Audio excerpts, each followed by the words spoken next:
Hello, hello, welcome back. Good morning, good afternoon, good evening. In my case, it is evening. I'm getting ready for bed. I'm getting ready to read a little bit more of chapter 1 in St Germain, Mystery of the Violet Flame, written by Elizabeth Clare Prophet. So we did read the introduction and the first part of chapter 1 in this book in my first video featuring this book. And I did explain that in the first chapter, we were going to go over many of the lives that St. Germain lived before he ascended, before he lived his, up until his last life, I guess you can say, before he ascended into the highest plane as St. Germain. So I do feel it is important to learn about St. Germain. He basically was gifted with the violet flame and gifted it to us at a great sacrifice and at a great risk. But it is something that you can use to transform any area of your life. There are many, many videos on the violet flame, but I think it's very important to have a good understanding of what it is, how to use it, why to use it, and the history behind it. So let's keep on reading. I do believe I'm going to have to break chapter 1 up into 3 different chapters simply because there is so much information. It's a tiny book. As you can see, it's a little pocket book, but there's a lot of information as far as the lives that he's lived and just everything that we're going to go over in chapter 1. So this will be the second video featuring chapter 1. And we left off talking about a life. It just gives you a brief summary of many of his lives. And the last one we left off on was St. Alban, first British martyr. So we're going to go from there. Shaping the philosophy of Western civilization. St. Germain was not always to be counted in the ranks of the church. He fought tyranny wherever he found it, including in false Christian doctrine. As the master teacher behind the Neoplatonists, St. Germain was the inner inspiration of the Greek philosopher Proclus, and he lived AD 410 to 485. He revealed his pupil's previous life as a Pythagorean philosopher, also showing Proclus the sham of Constantine's Christianity and the worth of the path of individualism, leading to the individualization of the god flame, which Christians called paganism. As the highly honored head of Plato's Academy at Athens, Proclus based his philosophy upon the principle that there is only one true reality, the one which is God, or the Godhead, the final goal of all life's efforts. The philosopher said, beyond all bodies is the essence of soul, and beyond all souls, the intellectual nature, and beyond all intellectual existences, the one. Throughout his incarnations, St. Germain demonstrated tremendous breadth of knowledge in the mind of God. Not surprising was the range of his pupils' awareness. His writings extended to almost every department of learning. Proclus acknowledged that his enlightenment and philosophy came from above. Indeed, he believed himself to be one through whom divine revelation reached mankind. He did not appear to be without divine inspiration, his disciple Marinus wrote, for he produced from his wise mouth words similar to the most thick-falling snow, so that his eyes emitted a bright radiance, and the rest of his countenance participated of divine illumination. Thus St. Germain, white-robed, jeweled slippers, and belt emitting star fire from far-off worlds, was the mystery master smiling just beyond the veil, mirroring the images of his mind in the soul of the last of the great Neoplatonic philosophers. So he was a teacher, and he was involved with much of what the Greek philosopher Proclus stood for. So I guess St. Germain was a big influence on him. Merlin, here's his next life. This one surprised me. Anyone familiar with Merlin the magician? And the story of Guinevere, Princess Guinevere. So that was one of his previous lives as well. So we're going to learn a little bit more about the true Merlin. St. Germain was Merlin, the unforgettable, somehow irretrievable figure who haunts the mists of England. about to step forth at any moment to offer us a goblet of sparkling elixir. He, the old man who knows the secrets of youth and alchemy, who charted the stars at Stonehenge and moved a stone or two, so they say, by his magical powers, who would astonish no one if he suddenly appeared on a Broadway stage or in the forests of the Yellowstone, or at one side on any highway anywhere. This is an image, I believe, of Merlin. For St Germain is Merlin. Merlin has never left us. His spirit charms the ages, makes us feel as rare and unique as his diamond and amethyst adornments. Merlin is the irreplaceable presence, a humming vortex about whose science and legends and fatal romance Western civilization has entwined itself. I think I read that wrong. A humming vortex about whose science and legends and fatal romance Western civilization has entwined itself. Hopefully that made sense. It was the 5th century. Midst the chaos left by the slow death of the Roman Empire, a king arose to unite a land splintered by warring chieftains and riven by Saxon invaders. At his side was the old man himself, half Druid priest, half Christian saint, seer, magician, counselor, friend, who led the king through 12 battles to unite a kingdom and establish a window of peace.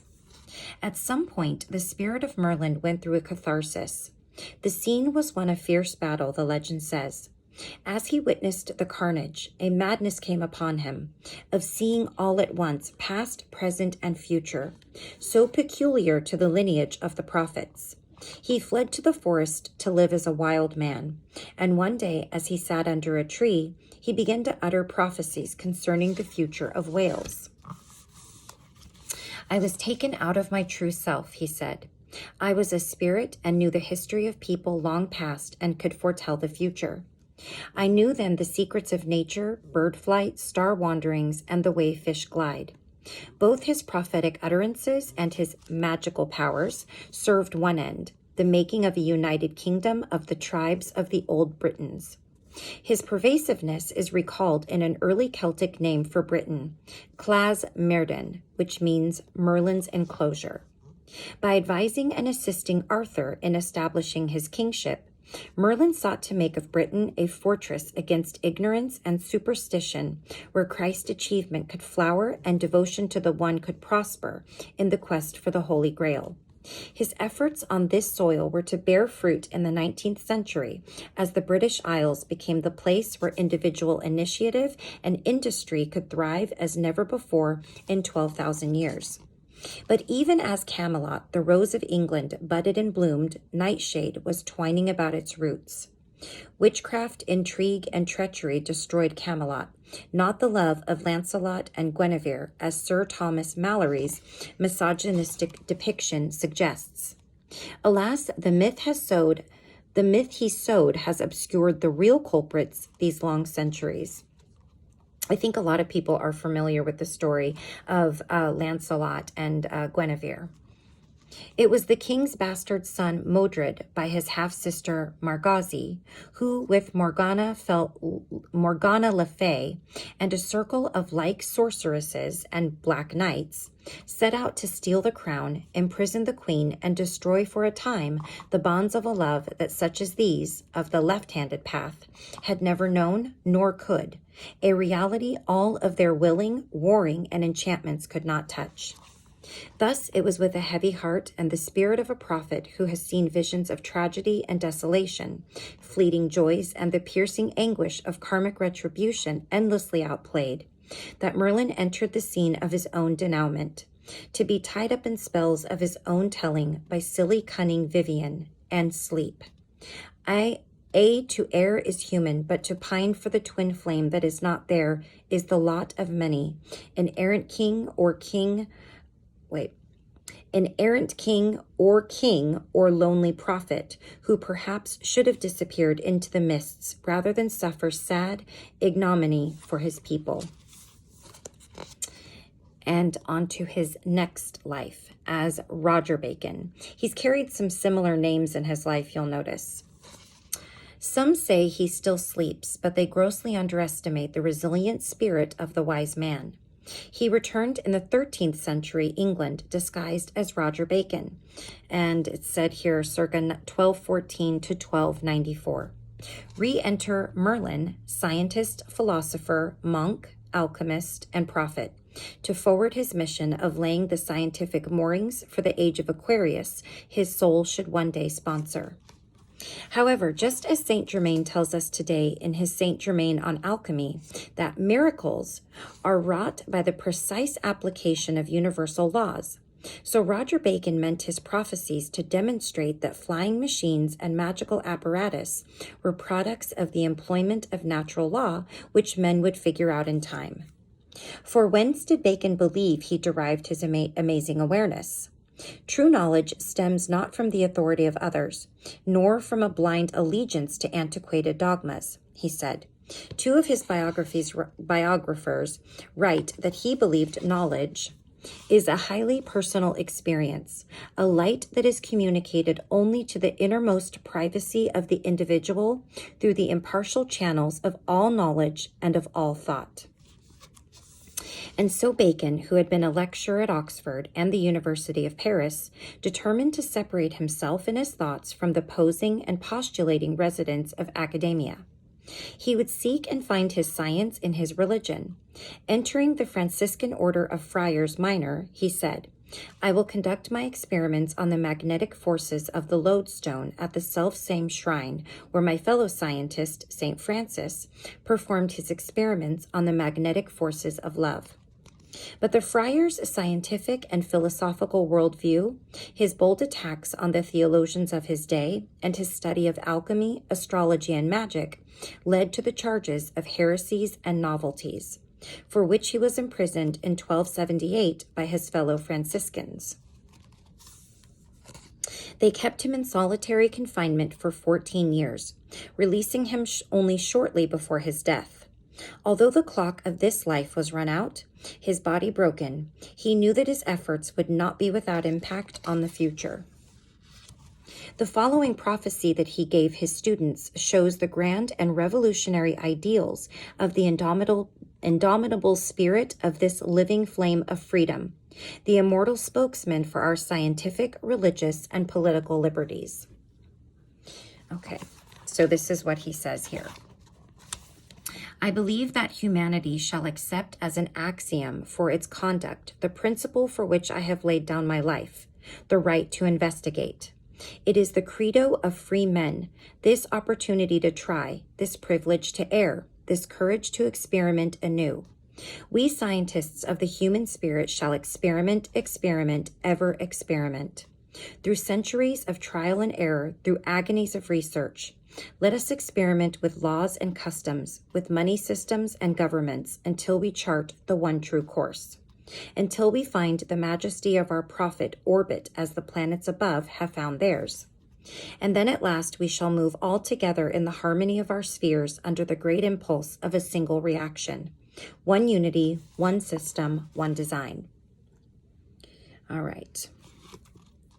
So here's another very surprising, and I will say also a somewhat, could be bit of a, one that people have mixed feelings about as far as what's to be believed. But remember that when we're reading a book that comes from a spiritual aspect, it's never going to be perceived the way that we perceive it. Just as the angels do not perceive what happens here the same way that we perceive it with our human thoughts, our human love, our human, our just human being, I guess you could say. That's always perceived in a different way. The prophecy of the New World. To establish this freedom upon earth, St. Germain's life stream took another turn, as Christopher Columbus, from 1451 to 1506. But over 2 centuries before Columbus sailed, Roger Bacon had set the stage for the voyage of the 3 ships and the discovery of the New World, when he stated in his Opus Majus that the sea between the end of Spain on the west and the beginning of India on the east is navigable in a very few days if the wind is favorable. Although the statement was incorrect in that the land to the west of Spain was not India, it was instrumental in Columbus's discovery. Cardinal Pierre d'Ailly copied it in his Imago Mundi without noting Bacon's authorship. Sorry, that was not a smooth sentence. Columbus read his work and quoted the passage in a 1498 letter to King Ferdinand and Queen Isabella, saying that his 1492 voyage had been inspired in part by this visionary statement. Columbus believed that God had made him to be the messenger of the new heaven and the new earth, of which he spake in the Apocalypse of St John, after having spoken of it by the mouth of Isaiah. His vision went back as far as ancient Israel, perhaps even further. For in discovering the New World, Columbus believed that he was the instrument whereby God would, as Isaiah recorded around 732 BC, recover the remnant of his people and shall assemble the outcasts of Israel and gather together the dispersed of Judah from the four corners of the earth. 22 centuries passed before anything visible happened that seemed to be the fulfillment of this prophecy. But late in the 15th century, Christopher Columbus was quietly preparing to set the stage for the fulfillment of this prophecy, certain that he had been divinely selected for his mission. He studied the biblical prophets, writing passages relating to his mission in a book of his own making, entitled Las Profecias, or The Prophecies. In its complete form, the Book of Prophecies concerning the discovery of the Indies and the recovery of Jerusalem. I guess that's the complete form of the book. That's a long title. Although the point is seldom stressed, it is a fact so rooted in history that even Encyclopedia Britannica says unequivocally that Columbus discovered America by prophecy rather than by astronomy. In the carrying out of this enterprise of the Indies, he wrote to King Ferdinand and Queen Isabella in 1502. Neither reason nor mathematics nor maps were any use to me. Fully accomplished were the words of Isaiah. He was referring to Isaiah 11, verses 10 through 12. Thus we see that lifetime by lifetime, St Germain, whether his outer mind was continuously cognizant of it, we know not, was recreating that golden pathway to the sun, a destiny come full circle to worship the God presence and reestablish a long lost golden age. So let's see. His next life, which I believe may have been his last life that they're talking about in here. It's kind of hard to tell. Some of them are, it's made very clear who we're talking about, and then some of them are not. So the next life is Sir Francis Bacon. And I thought that perhaps that was his last life before he passed on as an ascended master for the last time, but I'm not 100% sure. So we will read this one and I'll make it my last one because it is a little bit longer. Okay. Sir Francis Bacon, scientist, statesman, poet. As Francis Bacon from 1561 to 1626, the greatest mind the West has ever produced, his manifold achievements in every field catapulted the world into a stage set for the children of Aquarius. In this life, he was free to carry to its conclusion the work he had begun as Roger Bacon. Scholars have noted the similarities between the thoughts of the two philosophers and even between Roger Bacon's Opus Majus and Francis Bacon's De Augmentis and Novum Organum.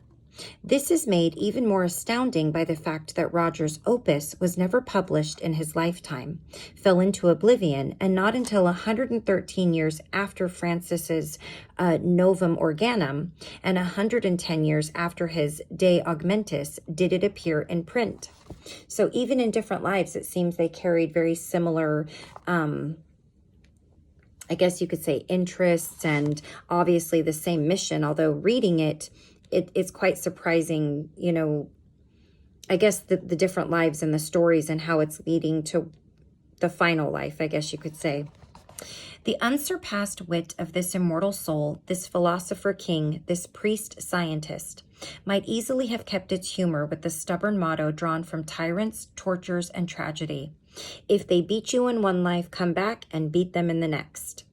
Francis Bacon is known as the father of inductive reasoning and the scientific method, which, more than any other contributions, are responsible for the age of technology in which we now live. He foreknew that only applied science could free the masses from human misery and the drudgery of sheer survival in order that they might seek a higher spirituality they once knew. Thus, science and technology were essential to St Germain's plan for the liberation of his light bearers and through them all mankind. His next step was to be nothing less bold than universal enlightenment. The great instauration, restoration after decay, lapse, or dilapidation, that's what that means, was his formula to change the whole wide world. First conceived when Bacon was a boy of 12 or 13, and later crystallized in 1607 in his book by the same name, it did indeed launch the English Renaissance with the help of Francis's tender, caring person. For over the years, he gathered around himself a group of brilliant men who were responsible, among other things, for almost all of the Elizabethan literature: Ben Jonson, John Davies, George Herbert, John Selden, Edmund Spenser, Sir Walter Raleigh, Gabriel Harvey, Robert Greene, Sir Philip Sidney, Christopher Marlowe, John Lilly, George Peele, and Lancelot Andrewes. I'm not sure if those were I think those were the brilliant men around him, and also they were also responsible for the literature of the Elizabethan time. Okay. Some of these were part of a secret society that Francis had formed with his brother Anthony when the two were law students at Gray's Inn. This fledgling group, called the Knights of the Helmet, had as its goal the advancement of learning by expanding the English language and by creating a new literature written not in Latin but in words which Englishmen could understand. Here he is as Francis Bacon. Francis also organized the translation of the King James Version of the Bible, determined that the common people should have the benefit of reading God's word for themselves. Furthermore, as was discovered in the 1890s in two separate ciphers, a word cipher and a bilateral cipher, embedded in the type of the original printings of the Shakespearean folios, Francis Bacon was the author of the plays attributed to the actor from the squalid village of Stratford-on-Avon. He was the greatest literary genius of the Western world. I don't think I've ever heard of him. So too was Bacon behind many of the political ideas on which Western civilization is based. Thomas Hobbes, John Locke, and Jeremy Bentham took Bacon as their ideological starting point. His revolutionary principles are the engine that has driven the American nation. They are the very essence of the can-do spirit. Men are not animals erect, Bacon averred, but immortal gods. The Creator has given us souls equal to all the world and yet satiable not even within a world.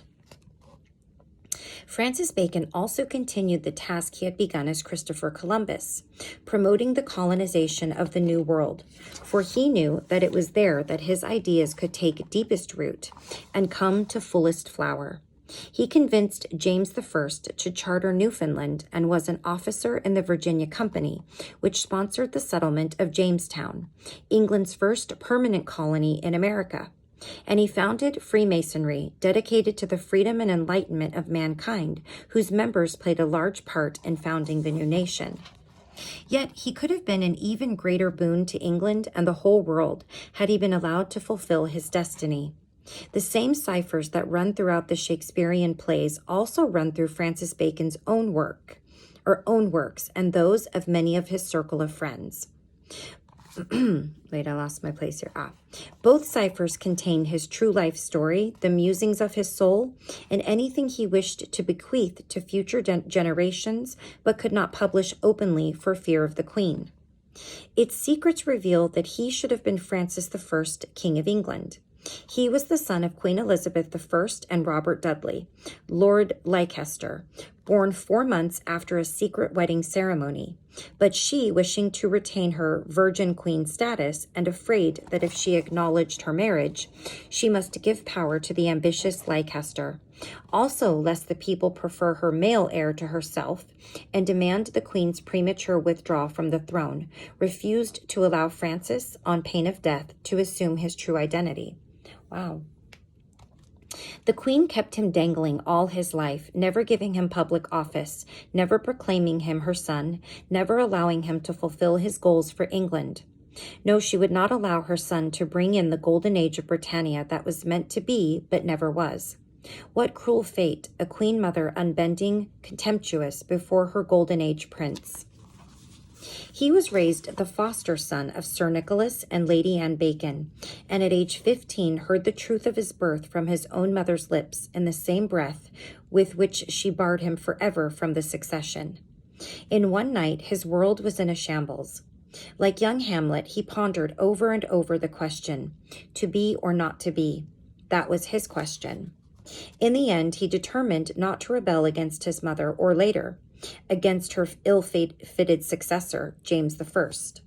This despite the great good he knew he could bring to England, despite his vision of the land, as she might be if wisely governed. He knew he had within himself the power to be a monarch such as the land had never known, a true father of the nation. He wrote of the impulses of the godlike patriarchal care for his own people he would exercise, shades of the golden age that was a stupid way of saying it, Emperor of the Sahara. This book's a little difficult to read because it's so tiny. It's hard to see all the words at the end, so I'm so sorry. I'm going to try to fix that. Fortunately for the world, Francis determined to pursue his goal of universal enlightenment in the avenues of literature and science, as advisor to the throne, supporter of colonization, and founder of secret societies, thereby reestablishing the thread of contact with the ancient mystery schools. The outlet of his wounded spirit was his cipher writing, into which he poured out his longings to a future age. Thus, from a celestial visitation, he took his lead as he was led to achieve his immortality by truth's rhyme and not by kingly fame. Athena, the original spear shaker, was his muse and patroness. Thus, the Shakespearean plays truly received their name. Very amazing. Okay, so we will leave off there. And at this point, I think we are just about done with chapter 1. We have a few more things to read. But so far, I do hope that you've enjoyed learning a little bit about St. Germain. I know this part can be a little bit, I don't know, it's not as interesting if you're just wanting to learn how to use the violet flame. But again, this is going to sound silly, but it is sort of a big responsibility to know what the violet flame is, to know the history behind it, because the power in your decree and the power behind your words and where you place your intention means so much more when you understand the why, just like with many things in life. So hopefully you can stick with me through this. I am finding it quite interesting, the things that I'm learning. I'm so sorry this book is a little bit harder to read, and I didn't have a chance to look over the portion I read with you tonight, so I will make it a little smoother the next time. But thank you so much for joining me, and please like, subscribe, and comment. I would love for that. I would love to hear from any of you who like to comment. My goal is just to help enlighten even one person. And like I said before, the violet flame is something that is for everybody, and it is a life-changing thing. And I hope to bring more enlightenment to you about that. So until next time, take care of yourself, take care of each other. Thank you so much, and I'll see you in the next one. Bye-bye.